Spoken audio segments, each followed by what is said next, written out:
There is one thing in life that I want more than anything else. It's not money. It's not cars. It's not a big house. It's not even a relationship. These are things that most people crave, but what I want is a lot more simple than that. Peace. That's all I want. All I want is peace. I don't think that there's anything better than peace, to be honest. I don't think there is. I don't think that the goals that we strive to achieve, I don't even think that's better than peace. I don't think so. You could work hard, you could climb the corporate ladder, or you could make your own business. But at the end of the day, I would rank peace above all of that. Hands down, way above that. And the interesting thing about peace is that peace is not exactly something that you need to strive towards. You don't need to accomplish something in order to obtain peace. The only thing, actually, now that I think about it, the only thing you really need if you want peace is health. That's the only thing you really need.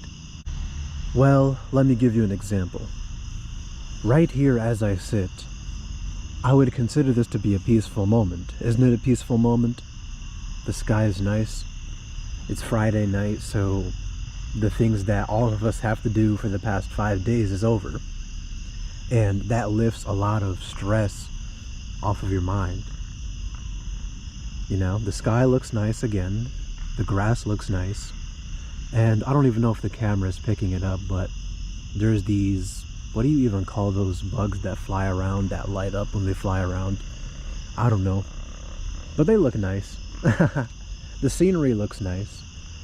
But most importantly, I have the health to actually sit there and enjoy the moment and enjoy the scenery. I'm not in pain. I'm not sick. You know, all of my bones are fine. You know, everything is fine with my body right now. I'm very healthy. So as long as you have your health, peace is very easy to obtain. Very, very easy.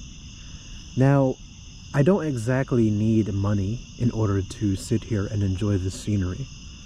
Although you could make the argument that having money could allow me to enjoy the scenery by not giving me stress. You could argue that. But really, every single human being that has ever lived, no matter how much money they have, something as simple as this is within reach. And that's what I love about this. And realizing this, it kind of made me drop the entire I need to accomplish this and that narrative. I dropped all of that. Now, of course, there are still things that I want to do in this life. Unfortunately, we still do live in a world where you do need money to survive, and you do need money to avoid having the stress of not having money. So yes, I do want to make money. I mean, through these videos, for example, I do make money through these videos, if that wasn't obvious enough. But it's not even just videos. I'm just trying to get my money up just to, again, avoid all of the stress. So I can comfortably have shelter, so I can have food, so I don't have to worry about the basic necessities. And again, I do have things I actually want to accomplish. I'm not saying that I don't. But I'm really sick and tired of fighting my mind and saying, you better accomplish these things or your existence isn't as valuable, or your existence isn't worth living, or maybe not worth living. I don't think I've said that. But I definitely have felt times where I just felt lesser simply because I wasn't where I wanted to be. And to be quite frank, I'm just sick and tired of that.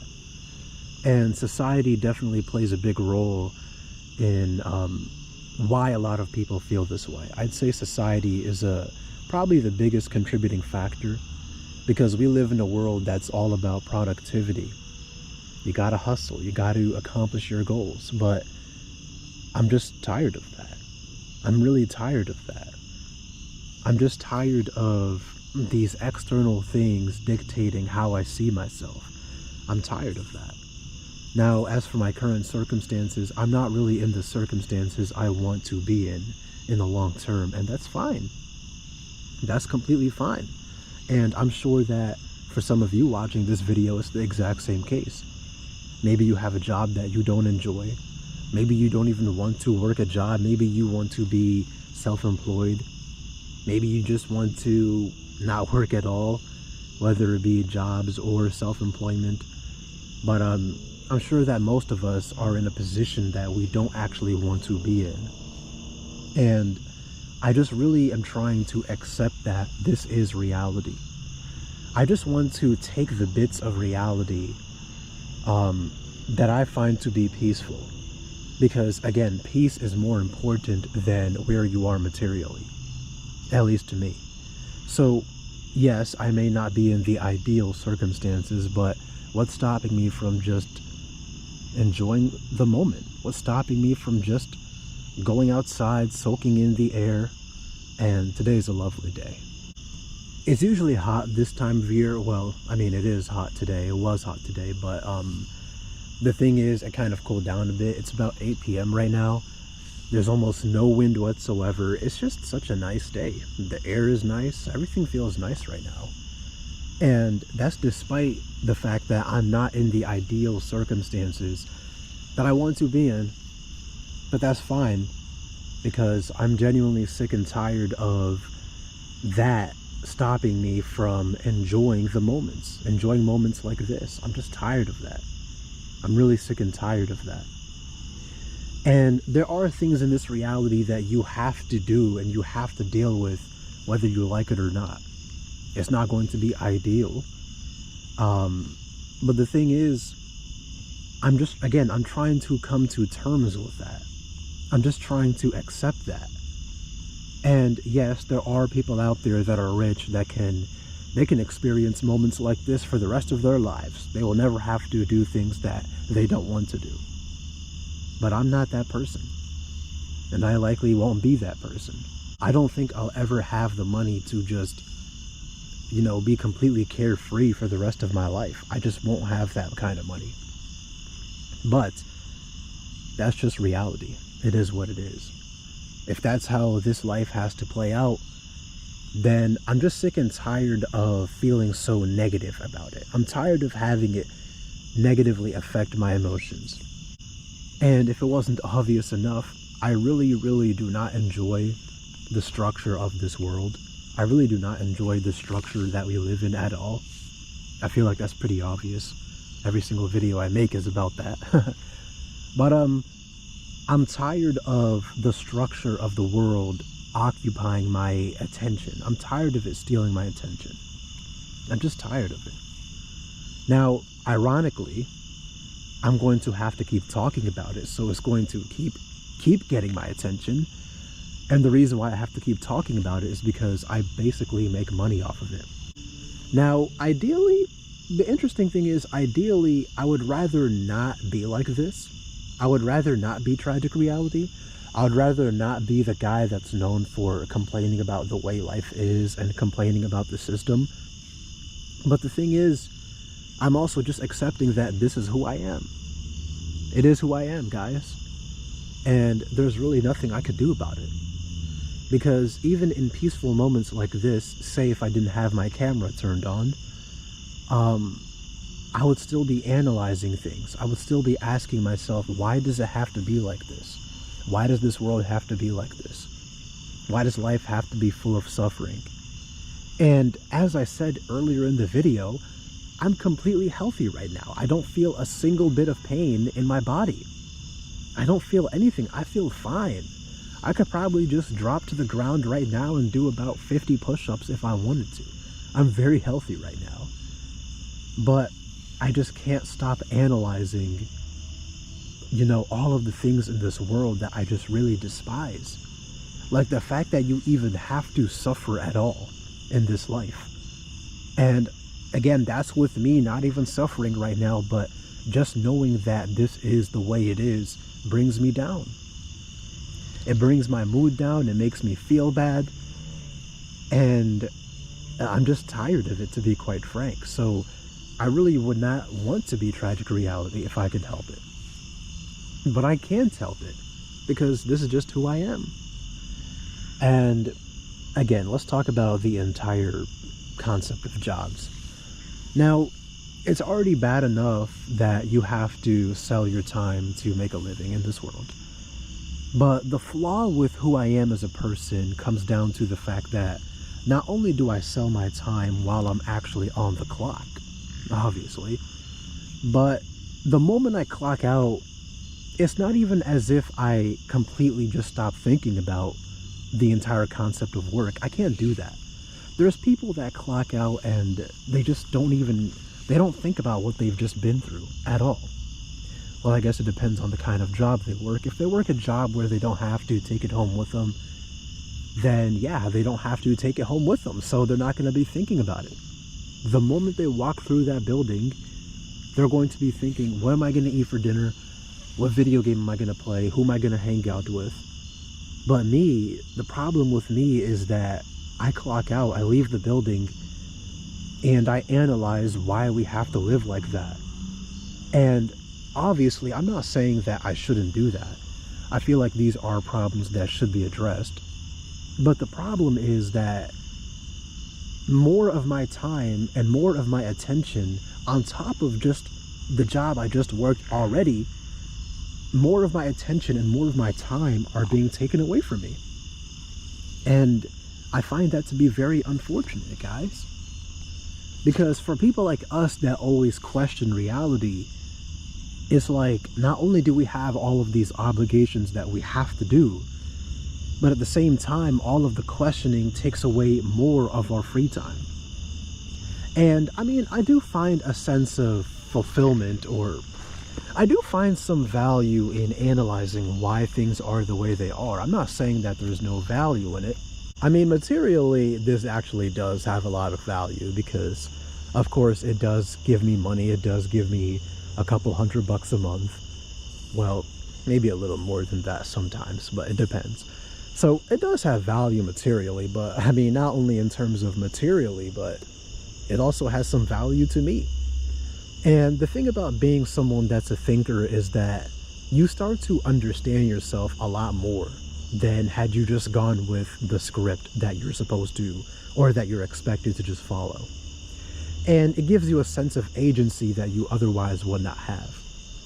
Like, the way I am now, I know exactly what I want from life, and I know exactly what I don't want from life. You know how there's people that are in toxic relationships and toxic friendships that they don't enjoy clearly?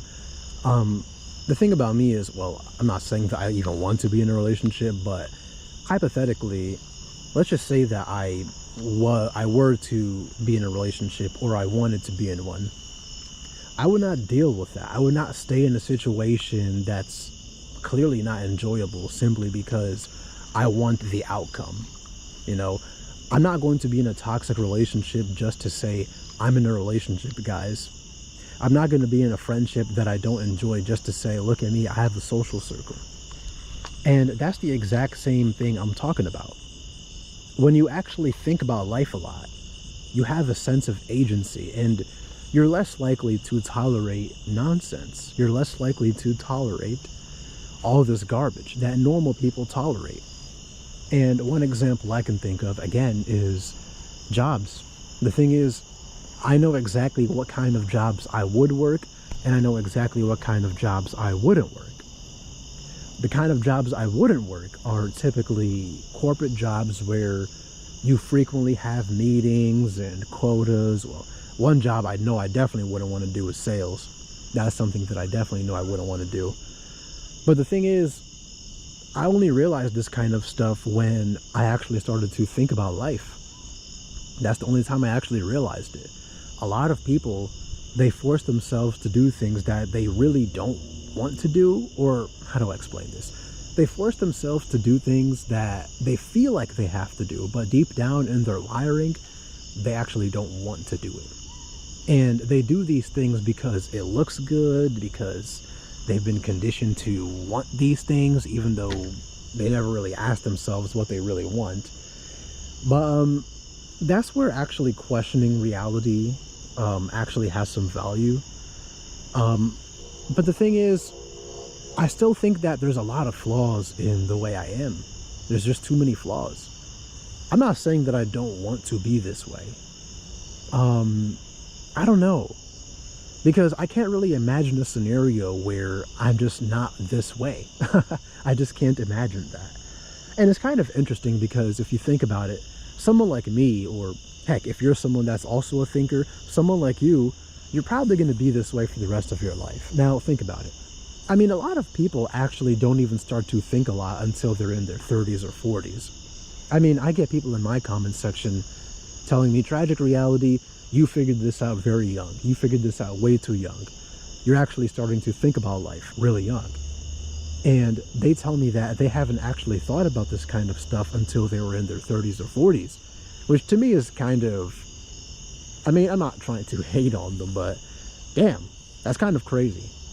It's just really crazy. But hey, you know, I guess we all have our own timeline. We all have our own ways of progressing, I guess. But it is what it is. But as I said, this is me permanently. This is who I'm going to be from now on. And it's kind of crazy when I actually think about that. I mean, obviously, my perspectives are definitely going to change.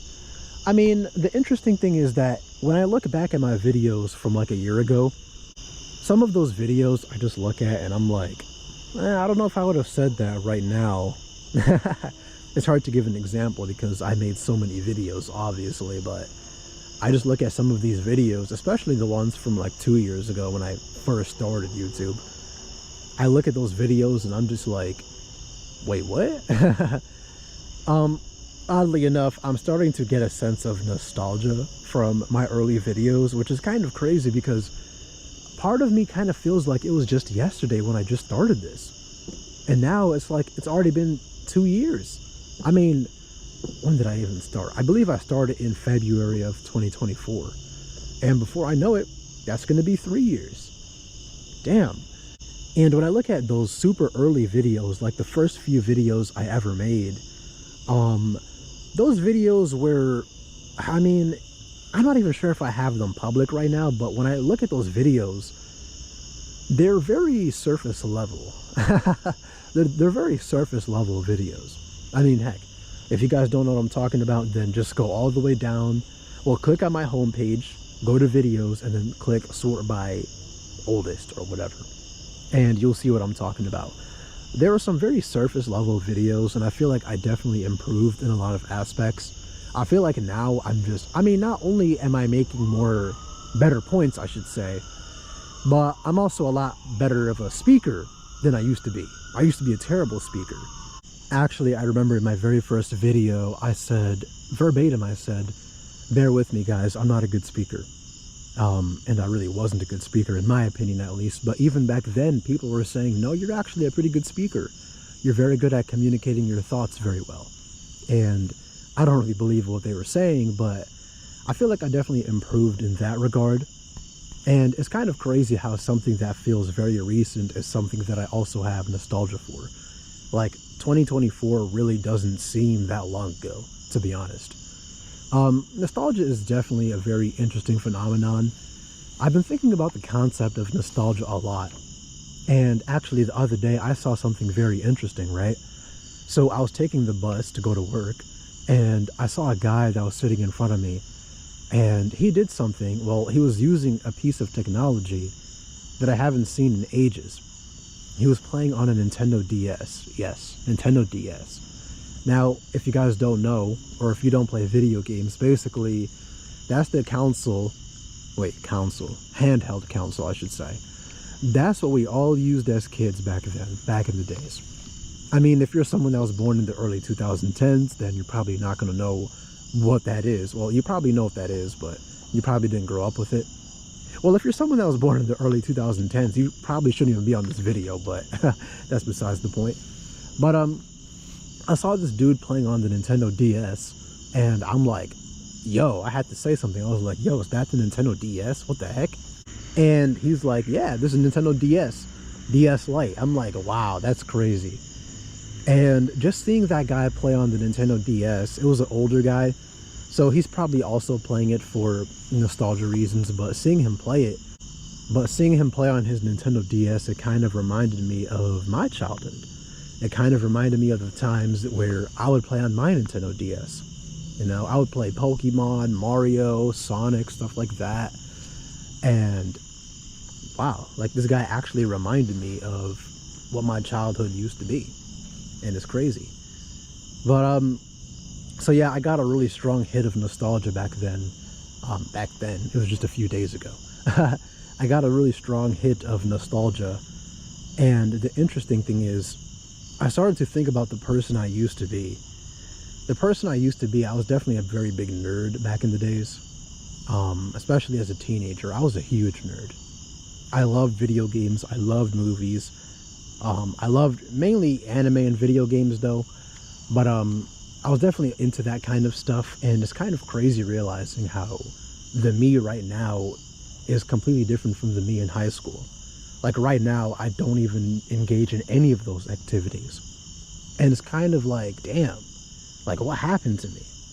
I mean, I'm not saying that, you know, I should go back to it. I just don't have the desire to go back to it. I definitely can go back to it. But it's just kind of crazy how at one point in life, something that you deem as super important, something that you love in a future stage in your life, is just going to be irrelevant. And there's just something kind of tragic about that. Seriously. Like when I saw that guy playing on that DS, I just got a wave of a bunch of memories hit my mind all at once. And I just felt kind of sad. Because the same games that this guy was playing too, he was playing Super Mario Bros. And that was the exact same game that I used to play on the DS as well. And I was just like, damn, man, what happened to me? Who am I right now? And right now, the thing about me right now is that I don't exactly have a passion, if that makes sense. I don't have a passion. I have things I do for fun. I like making YouTube videos. I like going on walks. I love nature. I definitely love working out. You know, I love music.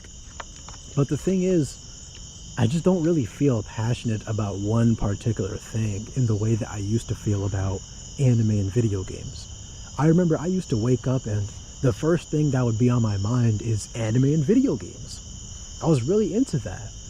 And anime in particular, what that did for me is it kind of, how do I explain this? I was a very lonely kid back then, back in middle school, high school. I was very lonely.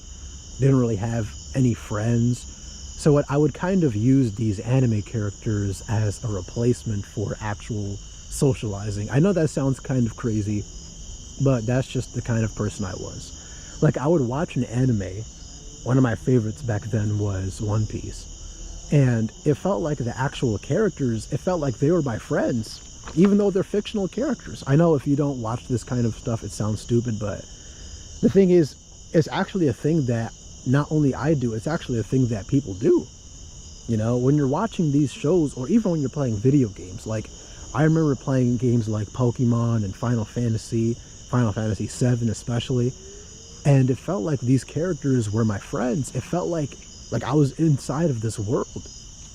And I mean, obviously right now I don't think like that. Over the course of time, as I got older, I just started to see it as more of just regular entertainment. It was definitely the thing that was keeping me going back then, but again, I definitely fell off of that stuff. And even if I tried to go back and enjoy it in the way that I used to, I don't even think that I'm actually able to do that. I don't think so. I just don't think I can. And trust me, I've tried multiple times. I tried to go back to the person I used to be, but it just doesn't work. The character development was just too much. I can't revert. That wouldn't even be character development if I did that. It would be character regression, if that makes sense. But I don't know. It's kind of interesting to think about what kind of person I'm going to be in the future. And I remember I had people commenting things like, tragic reality, you're going to be completely different in the future. And again, I definitely agree with that. I mean, I don't think I will be completely different. I think that I will just evolve the ideas that I already have. But the thing is, I mean, again, already just from looking at my videos from 2 years ago, I already feel like there has been a big difference. There has been. So it's like wondering what I'm going to be at 30 years old. I don't know. I have no idea what to predict. I mean, the thing is, I may not even think the same things. I may not even have the exact same worldview. I mean, the interesting thing is that some people say, oh, you're going to change your mind. They say it in a way that's like, they think that I'm going to end up being blue-pilled, but trust me, that's not the case. That will never be the case. Now, obviously, I can admit that I'm going to be changing a lot during the course of my life, but I will never be blue-pilled. I will never think that life is a gift. I just never will think that way. Like, trust me, these are things that I will never, ever think. And I know it sounds like I am making a conclusive statement about my future. I mean, the thing is, technically it's possible, but the likelihood of that being a thing, the likelihood of that being a reality, extremely unlikely. I mean, heck, if the idea of life being a gift ever comes to my mind, if I ever even slightly agree with that, all I have to do is just think about the structure of this world. That's really it. All I have to do is just think about the structure of the system. All I have to do is think about all of the hardships I've been through, all of the suffering I've been through. And not only all of the suffering I've been through, but all of the suffering that human life is even capable of going through. And that'll shut that idea down very quick. So if you're telling me, oh, you're going to change, if you're telling me that because you think I'm going to eventually become blue-pilled, that's not how it works. And believe me, I won't be that guy. But I feel like I kind of rambled a lot in this video. If you enjoyed the video, you already know what to do. Take care.